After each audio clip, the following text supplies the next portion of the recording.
नमस्कार दोस्तों। मुंबई इंडियंस व चेन्नई सुपर किंग के महामुकाबले ने सभी की धड़कनों व सांसों को रोक दिया। दोस्तों, अगर आप भी मुंबई इंडियंस व चेन्नई सुपर किंग्स के इस महामुकाबले की हेडलाइंस देखना चाहते हैं तो हमारे इस चैनल पर बने रहे। चलिए आपको दिखाते हैं उस महामुकाबले की हेडलाइंस जिसने सभी की धड़कनों को रोक कर रख दिया।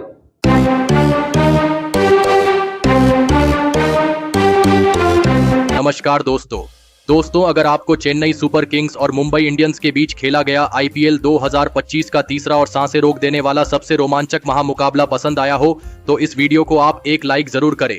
इस वीडियो का लाइक टारगेट 400 लाइक है तो इस वीडियो को आप दिल से लाइक जरूर करें। दोस्तों, आईपीएल 2025 के तीसरे और एक और सबसे रोमांचक महामुकाबले में आईपीएल इतिहास की दो सबसे बड़ी टीमें एक दूसरे से भिड़ी। इस बार ऋतुराज गायकवाड़ की चेन्नई सुपर किंग्स के सामने सूर्य कुमार यादव की मुंबई इंडियंस की टीम खड़ी थी। इस रोंगटे खड़े कर देने वाले महामुकाबले में चेन्नई के कप्तान ऋतुराज गायकवाड़ ने टॉस जीता और पहले गेंदबाजी का फैसला लिया और मुंबई की टीम को पहले बल्लेबाजी के लिए आमंत्रित किया। उसके बाद रनों की बारिश करने के इरादे से मुंबई के दो दिग्गज ओपनर बल्लेबाज मैदान में उतरे। रोहित शर्मा और रायन रिकेल्टन के कंधों पर इस महामुकाबले में अपनी टीम को एक विस्फोटक ओपनिंग शुरुआत दिलाने की बहुत ही बड़ी जिम्मेदारी थी। लेकिन पारी के पहले ही ओवर में चेन्नई की तेज गेंदबाजी ने मुंबई की इन उम्मीदों को तोड़ दिया और गेंदबाजी पर आए खलील अहमद ने रोहित शर्मा को ही शिवम दुबे के हाथों कैच आउट कर दिया। रोहित शर्मा इस मुकाबले में अपना खाता भी नहीं खोल पाए। रोहित शर्मा के पहले ही ओवर में आउट हो जाने के बाद मुंबई की टीम की तरफ से विल जैक्स बल्लेबाजी करने मैदान में उतरे और फिर रायन रिकेल्टन और विल जैक्स ने मिलकर मुंबई की इस पारी को संभालने की पूरी कोशिश करी। लेकिन अपना अगला ओवर डालने आए खलील अहमद ने मुंबई के दूसरे ओपनर बल्लेबाज रायन रिकेल्टन को भी क्लीन बोल्ड कर दिया। रायन रिकेल्टन 7 गेंद में 13 रन बनाकर आउट हो गए। खलील अहमद ने अपनी सटीक गेंदबाजी से मुंबई के दोनों ही ओपनर बल्लेबाजों को शुरुआत में ही आउट करके मुंबई की बल्लेबाजी को दबाव में डाल दिया था। अब मैदान पर मुंबई के कप्तान खुद सूर्य कुमार यादव आए थे, लेकिन तभी उनके साथ बल्लेबाजी कर रहे विल जैक्स को रविचंद्रन अश्विन ने शिवम दुबे के हाथों कैच आउट कर दिया। विल जैक्स 7 गेंद में 11 रन बनाकर आउट हो गए। अब मुंबई की बल्लेबाजी बैकफुट पर थी। दबाव पूरी तरह मुंबई की बल्लेबाजी पर साफ तौर पर दिख रहा था। लेकिन अब बल्लेबाजी के लिए बेहतरीन फॉर्म में चल रहे तिलक वर्मा मैदान में उतरे और फिर यहां से तिलक वर्मा और मुंबई के कप्तान सूर्य कुमार यादव ने मुंबई की कमजोर पड़ चुकी पारी को संभाल लिया और एक महत्वपूर्ण साझेदारी अपनी टीम के लिए बनाना शुरू कर दिया। दोनों ही खिलाड़ी मैदान में चेन्नई की खतरनाक गेंदबाजी के सामने आसानी से रन बनाते हुए दिख रहे थे। अब धीरे धीरे दोनों ही खिलाड़ी मैदान में पूरी तरह सेट होने लगे थे और फिर सेट हो जाने के बाद दोनों ही खिलाड़ियों ने अब अपने हाथ खोलना भी शुरू कर दिया था। कप्तान सूर्य कुमार यादव और तिलक वर्मा की यह जोड़ी अब मुंबई की टीम पर से दबाव कम करने लगी थी। यह साझेदारी अब चेन्नई के कप्तान ऋतुराज गायकवाड़ के लिए एक बड़ी परेशानी साबित होने लगी थी और फिर इसी बीच कप्तान सूर्य कुमार यादव और तिलक वर्मा के बीच अर्धशतकीय साझेदारी भी पूरी हो गई। कप्तान सूर्य कुमार यादव और तिलक वर्मा ने मिलकर अब अपनी टीम को 87 रनों पर पहुंचा दिया था। लेकिन तभी गेंदबाजी पर आए नूर अहमद ने सेट हो चुके मुंबई के कप्तान सूर्य कुमार यादव को महेंद्र सिंह धोनी के हाथों स्टंप आउट कर दिया।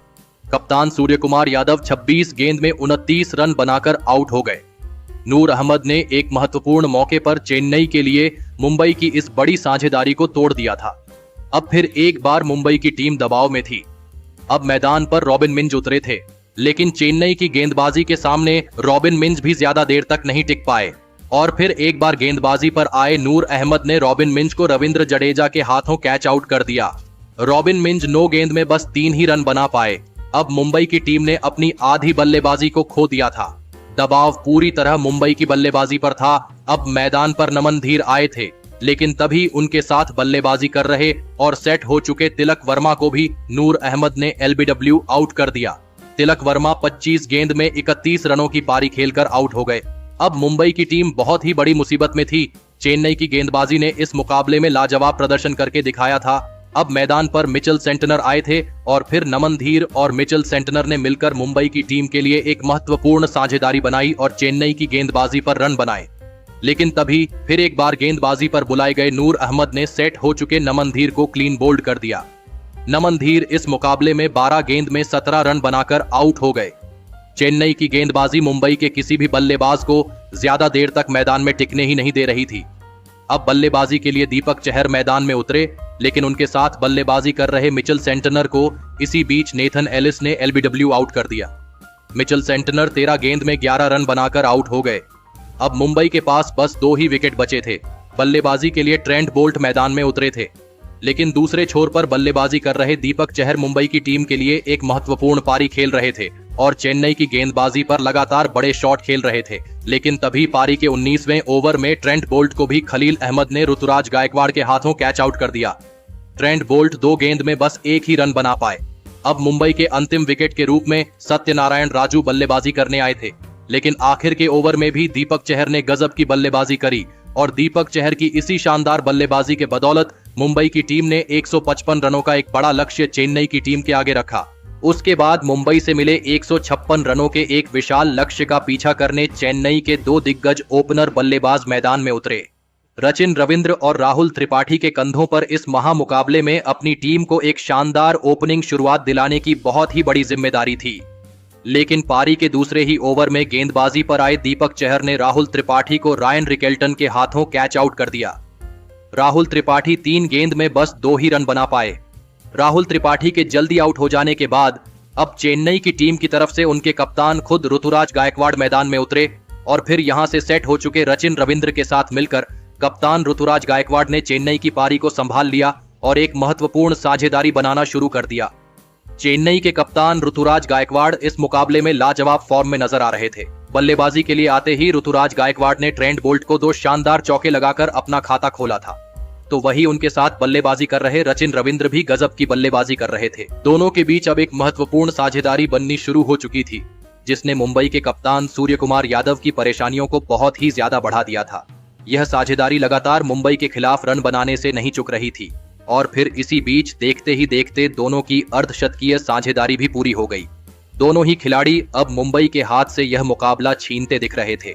पूरी मुंबई की गेंदबाजी अब दबाव में थी और फिर इसी बीच एक लाजवाब कप्तानी पारी खेल रहे चेन्नई के कप्तान ऋतुराज गायकवाड़ ने अपना इस मुकाबले का एक गजब का अर्धशतक पूरा कर लिया। कप्तान ऋतुराज गायकवाड़ और रचिन रविंद्र ने मिलकर अब अपनी टीम को 78 रनों पर पहुंचा दिया था, लेकिन तभी गेंदबाजी पर आए विघ्नेश पुथुर ने मुंबई की टीम के लिए सबसे बड़ा खतरा बन चुके चेन्नई के कप्तान ऋतुराज गायकवाड़ को विल जैक्स के हाथों कैच आउट कर दिया। कप्तान ऋतुराज गायकवाड़ 26 गेंदों में 53 रनों की एक शानदार पारी खेलकर आउट हो गए। विघ्नेश पुथुर ने चेन्नई की टीम के कप्तान को ही आउट करके मुंबई को इस मुकाबले में वापसी करने का एक बढ़िया मौका दिया था, लेकिन अब बल्लेबाजी के लिए शिवम दुबे आए थे और फिर शिवम दुबे ने सेट हो चुके रचिन रविंद्र के साथ मिलकर फिर एक बार अपनी टीम के लिए एक और साझेदारी बनाने की पूरी कोशिश करी।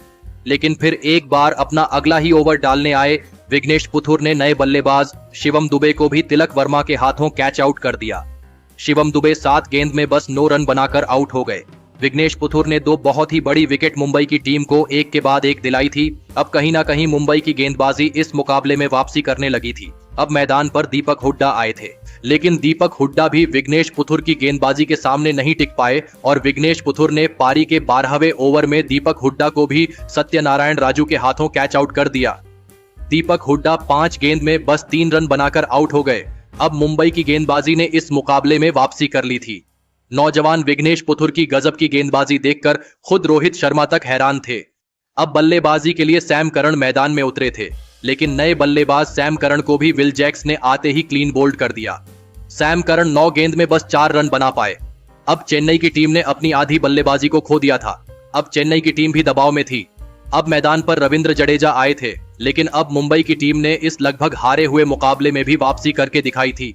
अब मुकाबला आखिरी 4 ओवरों में पहुंच चुका था, जहां पर चेन्नई को जीत के लिए 31 रनों की जरूरत थी। लेकिन इस पारी का 17वां ओवर डालने आए ट्रेंट बोल्ट के इस ओवर में रविंद्र जडेजा ने एक शानदार चौका लगा दिया और इस ओवर से चेन्नई की टीम को 10 रन मिल गए।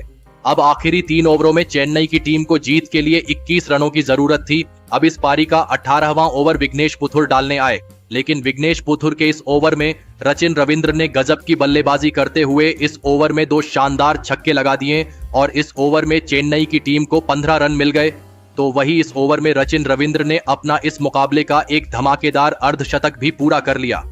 अब मुकाबला पूरी तरह चेन्नई के कब्जे में था, क्योंकि आखिरी 2 ओवरों में चेन्नई को जीत के लिए सिर्फ 6 रन चाहिए थे। लेकिन पारी के 19वें ओवर में एक गलत रन लेने के चक्कर में रविंद्र जडेजा रन आउट हो गए। रविंद्र जडेजा 18 गेंद में 17 रन बनाकर आउट हो गए। लेकिन अब मैदान पर महेंद्र सिंह धोनी खुद बल्लेबाजी के लिए आए थे। पूरे स्टेडियम में एक अलग ही ऊर्जा देखने को मिल रही थी। अब आखिरी ओवर में चेन्नई को जीत के लिए 4 रनों की जरूरत थी, लेकिन इस अंतिम ओवर की पहली ही गेंद पर राचिन रविंद्र ने एक शानदार छक्का लगाते हुए चेन्नई की टीम को इस रोमांचक मुकाबले में 4 विकेट से जीताकर एक बड़ा इतिहास रच दिया है। दोस्तों, इस महामुकाबले में चेन्नई की गेंदबाजी से लेकर बल्लेबाजी ने पूरी तरह मुंबई की टीम को बैकफुट पर रखा, जहां पर चेन्नई के इस मुकाबले के असली हीरो साबित हुए राचिन रविंद्र, जिन्होंने दबाव में भी मुंबई की खतरनाक गेंदबाजी के सामने लाजवाब बल्लेबाजी करके दिखाई और केवल 45 गेंदों में 65 रनों की नाबाद मैच जीताने वाली पारी खेली और इसी के चलते चेन्नई की टीम अंत में यह मुकाबला जीत पाई। तो दोस्तों, आप राचिन रविंद्र की इस अद्भुत मैच जीताने वाली पारी के लिए उन्हें 10 में से कितने अंक देना चाहेंगे? आप अपनी राय नीचे कमेंट में देना बिल्कुल भी ना भूलें। धन्यवाद।